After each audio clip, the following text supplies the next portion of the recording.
నందు ప్రియమైన సహోదరి సహోదరులకు యేసుక్రీస్తు నామములో శుభములు. దేవుని యొక్క నూతనమైన కృప మీకు కలుగునుగాక. ఈరోజు దేవుడు మనకిచ్చిన మాట యెహోషువ గ్రంథం 10వ అధ్యాయం 14వ వచనం.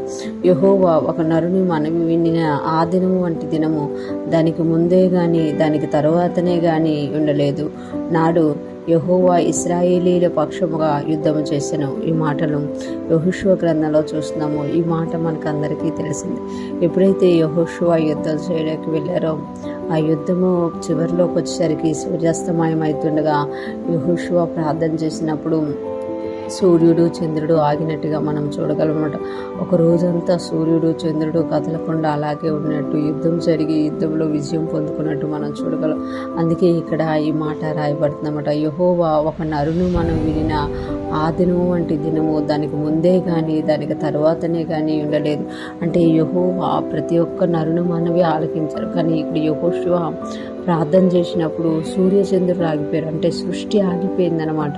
ఒక రోజు ఆగిపోయిందనమాట. ఒకసారి గమనించండి, కాలం ఎవ్వరికి కోసము ఆగదు, ఒక క్షణము కూడా ఆగదు. అలాంటిది యెహోషువ ప్రార్థన చేయడం వల్ల యుద్ధం కోసము యెహోషువ ప్రార్థించినప్పుడు ఒక రోజు ఆగిపోయిందంట. సూర్యుడు తన కదలలేదు, అలాగే అస్తమించకుండా ఆగిపోయారు. చంద్రుడు త్వరపడి రాలేదనమాట. అంటే ఇలాంటి ప్రార్థన, అంటే కొన్నిసార్లు చూడండి, అందరూ కార్యాలు చేస్తుంటారు కానీ కొందరు చేసిన కార్యాలు గొప్పగా ఉంటాయి అన్నమాట, విశ్వాసంగా ఉంటాయి. అది చూడడానికి వినడానికి కూడా ఆశ్చర్యంగా ఉంటాయి. అటువంటి అనమాట.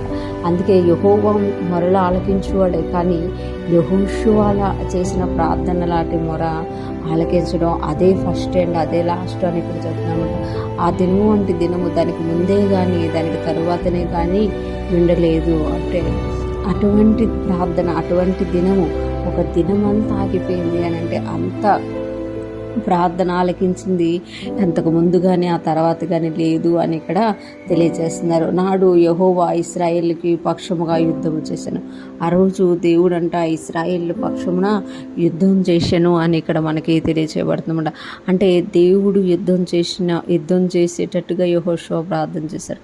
చాలాసార్లు మన పోరాటాల్లో, మన కష్టాల్లో, మన బాధల్లో, మన వేదనలో మనం కృంగిపోతుంటాం, లేకపోతే అటు ఇటు చూస్తుంటాం, లేకపోతే మనల్ని మనమే సనుకుంటాం, లేదా మనతో ఉన్న వారి మీద సనుగుతూ ఉంటాం. కానీ యెహోషువ ఇవేవి చేయకుండా దేవుని సన్నిధిలో ప్రార్థన చేసినప్పుడు, ఒక మాట పలికినప్పుడు సృష్టి ఆగి యెహోషువ పక్షమున, ఇశ్రాయేలు పక్షమున యెహోవా యుద్ధం చేసినట్టుగా మనకి ఈరోజు తెలియజేస్తున్నారు. ఈరోజు ఫ్రెష్ మన్నా వింటున్న ప్రతి ఒక్కరు జ్ఞాపకం చేసుకోవాలి, యెహోషువ ప్రార్థన మాత్రమే ఆలకించే దేవుడు కాదు మన దేవుడు. మనము కూడా మొర్రపెట్టినప్పుడు ఆయన ఏదైనా చేసే దేవుడుగా మనకున్నామట. నాకు మొర్రపెట్టుము నేను నీకు ఉత్తరం ఇస్తాను అని చెప్పిన దేవుడు, నిజముగా నాకు మొర్రపెట్టిన ఎడ్లా నేను నీకు సమీపంగా ఉన్నాను అని చెప్తున్న దేవుడు. ఈరోజు మనము దేవుని వైపు చూసి మొర్రపెట్టినప్పుడు ఇటువంటి గొప్ప కార్యాలను మన పక్షమున దేవుడు చేస్తాడు. మన పక్షమున కూడా దేవుడు యుద్ధం చేయడానికి ఇష్టపడుతుండమాట.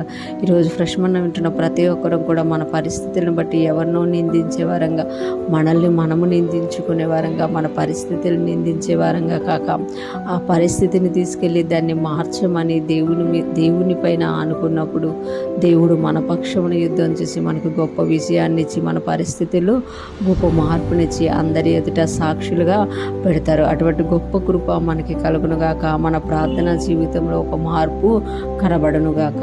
ఆమేన్.